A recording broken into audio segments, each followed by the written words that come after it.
I'm on government assistance, and I run out of money, and I had to buy Pampers for Jelani. And I had $11.42 in the bank. And I remember wrapping my son in a towel for 2 days. You know, someone said, because when I tell the story, I always get teary-eyed. And someone said, do you fabricate the tears because you've told the story so much? No, I'm a mama. Every time I tell the story, I feel it again. I remember the second day, like you said, I had my hand on Jelani's stomach, and I said, don't worry, baby. Mommy will never be this broke or broken again. And that day, what shifted for me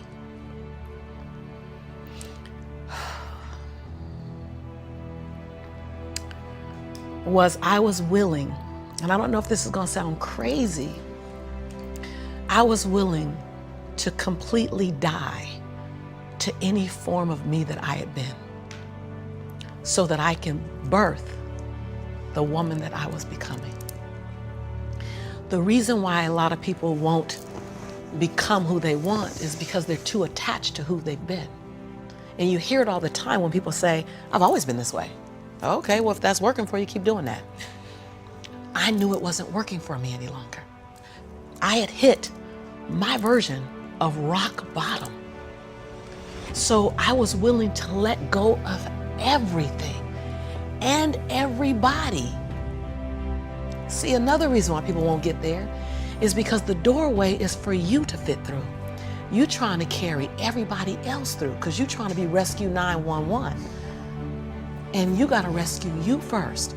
I am much more valuable to my family and to my community because I was willing to let them go through the door myself, teach myself, learn myself, condition myself, and then come back and get them.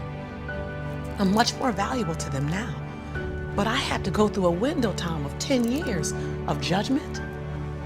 You leaving us, hanging out with white people all the time. You going to these crazy countries. We don't know what I had to be willing to allow my conviction to make me inconvenienced.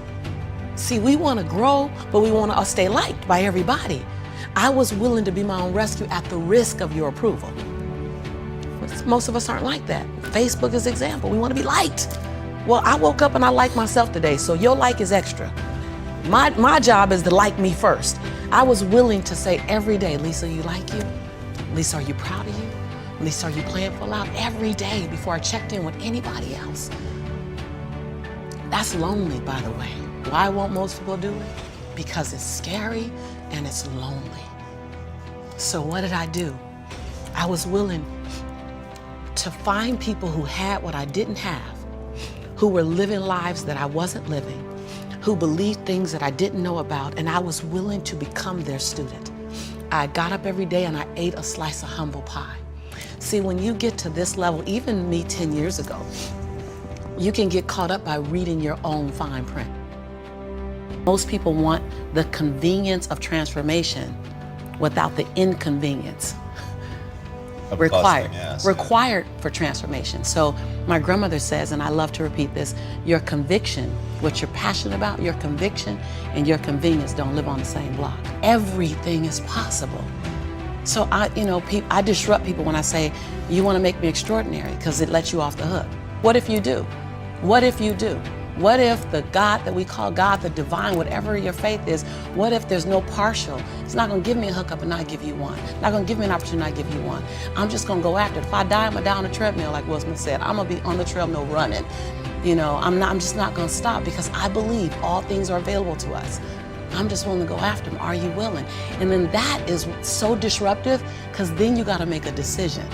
Because it's easier to live inside the parameters of, well, as a black woman, well, as born and raised in South Central, well, I'm dyslexic. I wrote 7 books, I'm dyslexic. And so we're all waiting for perfect. It's an illusion that will never come to you, and it's an excuse to never show up and play. Your story is not meant to be your fortress. Your story is meant to be your fuel. Yeah. Any story.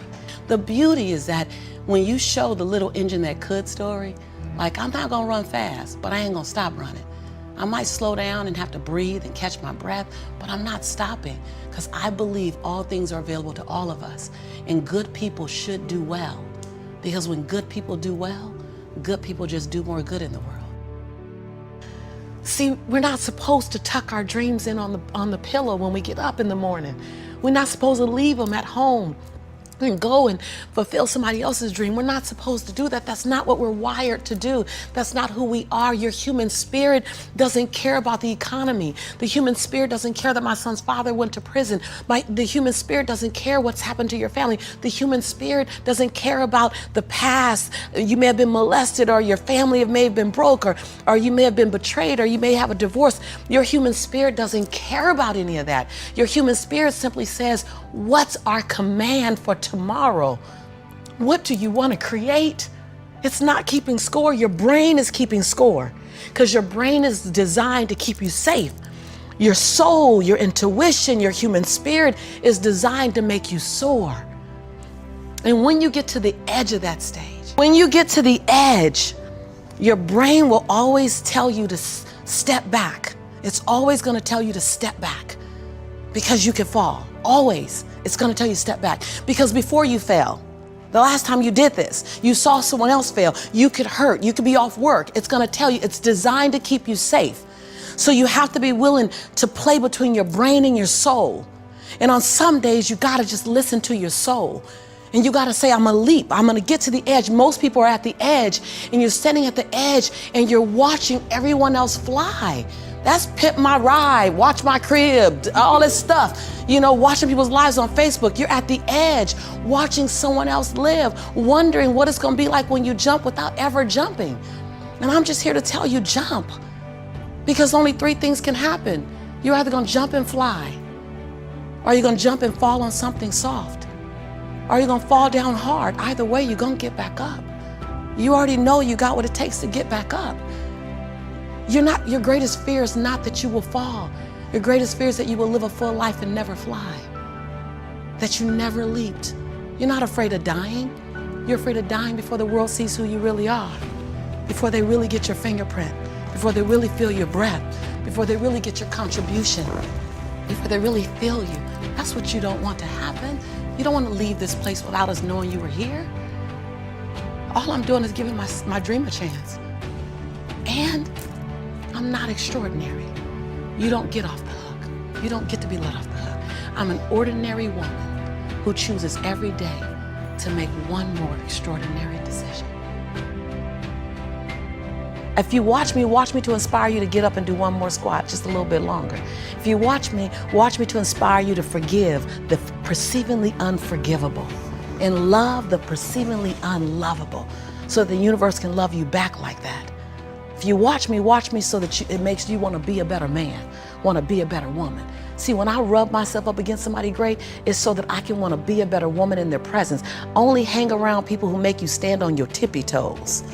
That's what I do all the time. And then I hang around people who I make stand on their tippy toes. That's what I do. That's when people step onto my campus.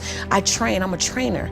I'm a transformational coach. I teach people how to turn the unbelievable into your reality. That's what I do. We're going to grind. First thing I'm going to do is say, look, get your deodorant out, put your tennis shoes on. We're going to squat, we're going to lunge, we're going to run. But on the other side of this, you will see a life that's barely recognizable. Why? Because I'm living that life. So surround yourself in the things that stretch you. And I'm not even into the material things, though I want to live a great life. Like I'm not into cars, but if I got to be on the road, I want to be on the road in something absolutely amazing. You know, I'm not into materialistic things, but I wanted to have that kind of indicator that my life is right. I'm doing the right thing. I'd get hungry for it. I'd hunt for it, but through service. And I would be remiss if I didn't say this. I was willing to love some people from a distance. I was willing to love some people from a distance. My grandma says, other people's perception of you ain't none of your business. It's your job to do the best you possible. And in doing you, you inspire us, because we're all trying to do each other.